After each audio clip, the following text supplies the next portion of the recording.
Hi friends, আমি সৌম্যদীপ মাইতি। আপনারা সবাই দেখছেন আপনাদের প্রিয় Bangla YouTube channel Bangla all in one. প্রতিদিনের মতো আজকেও আমি একটি গুরুত্বপূর্ণ টপিক নিয়ে হাজির হয়েছি।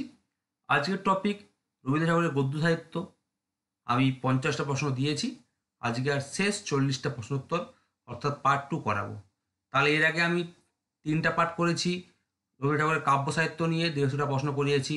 তারপর আমি রবীন্দ্র ঠাকুরের নাট্য সাহিত্য করিয়েছি, 90টা প্রশ্ন নিয়ে 2টো পাঠ করিয়েছি। আজকে যদি এই 40টা প্রশ্ন দিয়ে দিই তাহলে রবীন্দ্র ঠাকুরের গদ্য সাহিত্য নিয়ে 2টো পাঠ নিয়ে 90টা প্রশ্নোত্তর হয়ে যাবে।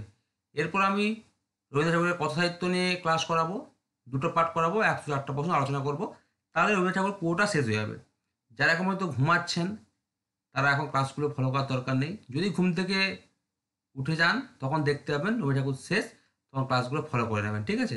আর যারা অলরেডি জেগে আছেন, সজাগ আছেন, তারা পড়ে যান, কারণ রবীন্দ্রনাথ যেগুলো আলোচনা করে দিচ্ছে এর মধ্যে কমন চলে আসবে। ওকে, তো এটা একটা বিরাট পার্ট, পুরো সম্পূর্ণ ক্লাসটা এখানে আলোচনা করে দিচ্ছি। তো আমাদের অনলাইন ক্লাস শুরু হয়েছে অলরেডি 20-25 দিন হয়ে গেল। আমাদের এখানে 45 জন থেকে 46 জন জয়েন করেছে, আর মাত্র 4 জন আমরা নেব, মোট 50 জন স্টুডেন্ট হবে। সপ্তাহে এখন একদিন বাড়িয়ে দিয়েছি, সপ্তাহে 4 দিন ক্লাস। সপ্তী স্যারের 2 দিন, আমার 2 দিন। আমি পড়াবো সাহিত্য ইতিহাস এবং অনুবাদ অনুষঙ্গ। সপ্তী স্যার পড়াবে বাংলা ব্যাকরণ এবং টেক্সট। সব কিছু খুঁটিয়ে আলোচনা করা হবে। 95% কমন দিয়ে দেওয়া হবে, একদম গ্যারেন্টি সহকারে। এমএসসিতেও দিয়েছি, এসএলএসটিতেও দেবো। আর একটা কথা, এখানে যা যোগাযোগ করতে চান, আমরা অলরেডি 1 মাস এগিয়ে গিয়েছি। তো আবার জুন মাসে আমরা ভর্তি নেব, এটাই লাস্ট মাস ভর্তি নেব, তাহলে কিন্তু সিলেবাস শেষ করতে পারবো না। 5-6 মাসের কোর্স, 5 মাসও আর নেই, 4 মাস হাতে আছে। তো জমাস করবেন, তো মাসের মাসিক ফিজ দিতে হবে। সপ্তাহে 4 দিন ক্লাস, সপ্তাহে 2টো করে অনলাইন মক টেস্ট নেওয়া হবে। ওকে, তো যারা অনলাইন ক্লাসে যোগাযোগ করতে চান তারা আমার দেওয়া নাম্বার 8768830230 নাম্বারে যোগাযোগ করে নেবেন। ওকে, চলুন আজকে বেশি দেরি না করে ভিডিওটি শুরু করি। আচ্ছা, ফার্স্ট প্রশ্ন 51 নম্বর, সঞ্চয় গ্রন্থটি তিনি কাকে উৎসর্গ করেন? উত্তর হলো অপশন খ, ব্রজেন্দ্রনাথ শীলকে। 52 নম্বর প্রশ্ন, পরিচয় গ্রন্থের প্রকাশকাল কত? উত্তর হচ্ছে অপশন ঘ, 1916 খ্রিস্টাব্দ। 53 নম্বর প্রশ্ন, শিক্ষার বাহন প্রবন্ধটি কোন গ্রন্থের অন্তর্ভুক্ত? উত্তর হচ্ছে অপশন গ, পরিচয় গ্রন্থের। 54 নম্বর প্রশ্ন, জাপান যাত্রী গ্রন্থটি তিনি কাকে উৎসর্গ করেন? উত্তর হচ্ছে অপশন খ, রামানন্দ চট্টোপাধ্যায়কে। 55 প্রশ্ন, মানুষের ধর্ম, অ্যাকচুয়ালি বানানটা দেখবেন এমনি লেখা আছে, কিন্তু প্রচ্ছদপটের বানান দেখলে দেখতে পাবেন যে ধ ময়ময়দেব দেওয়া আছে। তো মানুষের ধর্ম গ্রন্থের প্রকাশকাল কত? উত্তর হচ্ছে অপশন ক, 1933 খ্রিস্টাব্দ। 56 প্রশ্ন, মানুষের ধর্মে কবি যাহা বলিয়াছেন তাহা জীবন দেবতার কথা হইলেও বিশ্ব দেবতা আছেন তাহার মূলে। আবু শহীদ আইয়ুব রবীন্দ্রনাথের কোন গ্রন্থ সম্পর্কে মন্তব্য করেছেন? উত্তর হচ্ছে অপশন ক, মানুষের ধর্ম। অ্যাকচুয়ালি বানানটা হচ্ছে ধ ময়ময়রেব। আমি আগেও বলেছি, এখনও বলছি, অনেক সহজ প্রশ্ন ও মিডিয়াম প্রশ্ন দেওয়া থাকলেও আমাদের বইতে অনেক কঠিন প্রশ্ন দেওয়া আছে। এসে যতই ঘুরোক এর মধ্যেই আসবে। 7 নম্বর প্রশ্ন, 3 মাত্রার ছন্দে অমিত্রাক্ষরে রচনা করতে গেলে বিপদে পড়তে হয়, সে যেন চাকা দিয়ে লাঠি চালানোর চেষ্টা, কোন প্রবন্ধের অংশ এটি? উত্তর হচ্ছে অপশন গ, ছন্দের অর্থ। 18 নম্বর প্রশ্ন, গদ্যছন্দ প্রবন্ধটি কোন পত্রিকায় প্রকাশিত হয়? উত্তর হচ্ছে অপশন ঘ, বঙ্গশ্রী পত্রিকায়। তারপর দেখুন 59 নম্বর প্রশ্ন, সাহিত্যের পথে প্রবন্ধ গ্রন্থের প্রকাশকাল কত? উত্তর হচ্ছে অপশন খ, 1936 খ্রিস্টাব্দ। 60 নম্বর প্রশ্ন, সাহিত্যের পথে গ্রন্থটি তিনি কাকে উৎসর্গ করেন? উত্তর হচ্ছে অপশন খ, অমিয়চন্দ্র চক্রবর্তী বা অমিয় চক্রবর্তীকে। তারপর দেখুন 61 নম্বর প্রশ্ন, কোন প্রবন্ধ গ্রন্থের উৎসর্গপত্র সম্পর্কে প্রভাত কুমার মুখোপাধ্যায় মন্তব্য করেন? উৎসর্গপত্রখানি সাহিত্য বিচারপূর্ণ একটি প্রবন্ধ সাহিত্য সম্বন্ধে কবির মতের চুম্বক। উত্তর হচ্ছে অপশন গ, সাহিত্যের পথে। তারপর দেখুন 62, কালান্তর, এগুলো খুবই ইম্পর্টেন্ট। কালান্তর প্রবন্ধ গ্রন্থের প্রকাশকাল কত? উত্তর হচ্ছে অপশন ঘ, 1937 খ্রিস্টাব্দ। তারপর দেখুন 63 নম্বর প্রশ্ন, কালান্তর প্রবন্ধ গ্রন্থে মোট কয়টি প্রবন্ধ আছে? উত্তর হচ্ছে অপশন গ, 32টি প্রবন্ধ আছে। 64 প্রশ্ন, রবীন্দ্রনাথের কোন প্রবন্ধটি প্রমথ চৌধুরীর রায়তের কথা গ্রন্থের ভূমিকা রূপে মুদ্রিত হয়েছিল? উত্তর হচ্ছে অপশন গ, রায়তের কথা।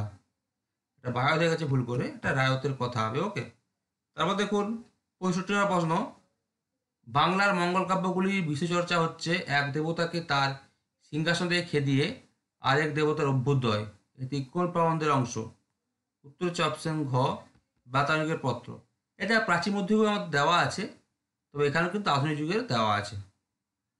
66 প্রশ্ন, অ্যাকচুয়ালি বিশ্ব পরিচয় তার হচ্ছে সবাই জানেন, এটা কি ধরনের প্রবন্ধগ্রন্থ পরীক্ষা আসতে পারে? এটা হচ্ছে বিজ্ঞান বিষয়ক প্রবন্ধগ্রন্থ। আবার বলছি, বিশ্ব পরিচয় হচ্ছে বিজ্ঞান বিষয়ক প্রবন্ধগ্রন্থ। এটা লিখে নিন, আমি ল্যাপটপে লিখতে পারবো না। তো সেই বিশ্ব পরিচয় নামক বিজ্ঞান বিষয়ক প্রবন্ধগ্রন্থের প্রকাশকাল কত? উত্তর হচ্ছে অপশন খ, 1937 খ্রিস্টাব্দ। 67 প্রশ্ন, বিশ্ব পরিচয় গ্রন্থটি তিনি কাকে উৎসর্গ করেন? উত্তর হচ্ছে অপশন খ, বিজ্ঞানী সত্যেন্দ্রনাথ বসুকে। তারপর দেখুন 68 প্রশ্ন, রবীন্দ্রনাথের কোন গ্রন্থের বৈজ্ঞানিক ভুলগুলি সংশোধন করে দেন বিভূতিভূষণ সেন ও ইন্দ্রমোহন সোম? উত্তর হচ্ছে অপশন গ, বিশ্ব পরিচয়। এটা কারণ এটা বিজ্ঞান বিষয়ক গ্রন্থ। 69 প্রশ্ন, বিশ্ব পরিচয় নামক বিজ্ঞান বিষয়ক প্রবন্ধ গ্রন্থের প্রবন্ধ সংখ্যা কত? উত্তর হচ্ছে অপশন ক, 6টি। তারপর দেখুন 70 প্রশ্ন, কোন গ্রন্থটি কালিম্পংয়ে বসে লেখা, বা রবীন্দ্রনাথ তার কোন গ্রন্থটি কালিম্পংয়ে বসে লেখেন? উত্তর হচ্ছে অপশন গ, বাংলা ভাষা পরিচয়। 71 প্রশ্ন, শ্রুতিকুমার চট্টোপাধ্যায়কে কোন গ্রন্থটি তিনি উৎসর্গ করেন? এটা ঘুরিয়ে প্রশ্ন। উত্তর হচ্ছে অপশন গ, বাংলা ভাষা পরিচয়। আর ঘুরে আসতে পারে যে বাংলা ভাষা পরিচয় গ্রন্থটি তিনি কাকে উৎসর্গ করেন, তখন কিন্তু হবে আচার্য শ্রুতিকুমার চট্টোপাধ্যায়কে। 72 প্রশ্ন দেখুন, গোসাইদের কাছ থেকে অনুরোধ এলো ছেলেদের জন্য কিছু লিখি, ভাবলুম ছেলে মানুষ রবীন্দ্রনাথের কথা লেখা যাক, কোন গ্রন্থ সম্পর্কে রবীন্দ্রনাথ এই মন্তব্য করেছেন? উত্তর হচ্ছে অপশন খ, ছেলেবেলা। তার কিন্তু 3টা আত্মজীবনীমূলক প্রবন্ধ গ্রন্থ আছে, আমি আগেই বলেছি। একটা হচ্ছে জীবন স্মৃতি, একটা হচ্ছে ছেলেবেলা, আর একটা হচ্ছে আত্মপরিচয়। ওকে, তারপর দেখুন 73 প্রশ্ন, গোসাইজির কাছ থেকে অনুরোধ এলো ছেলেদের জন্য কিছু লিখি, ভাবলুম ছেলে মানুষ রবীন্দ্রনাথের কথা লেখা যাক, গোসাইজির নাম কি? উত্তর হচ্ছে অপশন ক, নিত্যানন্দ বিনোদ গোস্বামী। সব ধরনের প্রশ্ন কিন্তু সহজ কঠিন মিডিয়াম এখান থেকে আছে। 74 প্রশ্ন দেখুন, আত্মপরিচয়, এটা একটা আত্মজীবনীমূলক প্রবন্ধ গ্রন্থ। সেই আত্মপরিচয়ের প্রকাশকাল কত? উত্তর হচ্ছে অপশন ঘ, 1943 খ্রিস্টাব্দ। এটা তার মৃত্যু হয়েছিল 1941 সালে। তার মৃত্যুর 2 বছর পরে, বা তার মরণোত্তর 2 বছর পরে এই প্রবন্ধ গ্রন্থটি প্রকাশিত হয়েছিল, 1943 খ্রিস্টাব্দ বা 1350 বঙ্গাব্দ। তারপর দেখুন 75 প্রশ্ন, আমার রচনায় যারা মধ্যবিত্ততার সন্ধান করে পাননি বলে নালিশ করেন, তাদের কাছে আমার একটা কৈফিয়ত দেওয়ার সময় এলো, কোন রচনার অংশ? উত্তর হচ্ছে অপশন ক, সাহিত্য বিচার। তারপর দেখুন 76 প্রশ্ন, পল্লী প্রকৃতির প্রকাশকাল কত? উত্তর হচ্ছে অপশন খ, 1951 খ্রিস্টাব্দ। তার মৃত্যুর 10 বছর পর এই গ্রন্থটি প্রকাশিত হয়। তারপর দেখুন 77 প্রশ্ন, আমার জীবনের ঘটনা বিশেষ কিছুই নাই এবং আমার জীবনচরিত লিপিবদ্ধ করিবার যোগ্য নয়, কোন গ্রন্থের ভূমিকায় তিনি একথা বলেছেন? উত্তর হচ্ছে অপশন ক, সাহিত্যের স্বরূপ। তারপর দেখুন 78 প্রশ্ন, আনন্দ দেওয়া ছাড়া সাহিত্যের অন্য কোনো উদ্দেশ্য আছে বলে জানি নেই, এটি কোন প্রবন্ধের অংশ? উত্তর হচ্ছে অপশন ঘ, সাহিত্য তত্ত্ব। এই প্রশ্নগুলো আমরা এই কারণেই করেছি, যেভাবে বিষ্ণু থেকে কবিতার লাইন এসছে, শুধুমাত্র যে কবিতার লাইন এবারে হয়তো সবাই পড়ে যাবে, হয়তো উপন্যাসের অংশ বা উক্তি, প্রবন্ধের অংশ বা উক্তি দিয়ে দিতে পারে। রবীন্দ্রনাথ সবচেয়ে বেশি ইম্পর্টেন্ট প্রবন্ধের ক্ষেত্রে, আর বঙ্কিমচন্দ্র বেশি ইম্পর্টেন্ট, ওই জন্য আমরা কিছু প্রবন্ধের অংশ তুলে দিয়েছি রবীন্দ্রনাথের সাহিত্য থেকে, মানে গদ্য সাহিত্য থেকে। তারপর দেখুন 79 প্রশ্ন, পৃথিবীর আহ্নিক ও বার্ষিক গতির মতো কাব্যে ছন্দের আবর্তনে দুটি অঙ্গ আছে, একটি বড় গতি আর একটা ছোট গতি, কোন প্রবন্ধের অংশ এটি? উত্তর হচ্ছে অপশন খ, ছন্দের অর্থ। আচ্ছা, 80 প্রশ্ন, মেঘনাদ কাব্য প্রবন্ধটি, মানে তিনি মাইকেল মধুসূদন দত্তের মেঘনাদ কাব্য, যার সাল হচ্ছে 1861, সেই কাব্যগ্রন্থের মানে তিনি সমালোচনা করেন। তাই মেঘনাদ কাব্য নামক সমালোচনামূলক প্রবন্ধটি তার কোন প্রবন্ধগ্রন্থের অন্তর্ভুক্ত? উত্তর হচ্ছে অপশন খ, সমালোচনা। নামের মধ্যে অ্যান্সার আছে।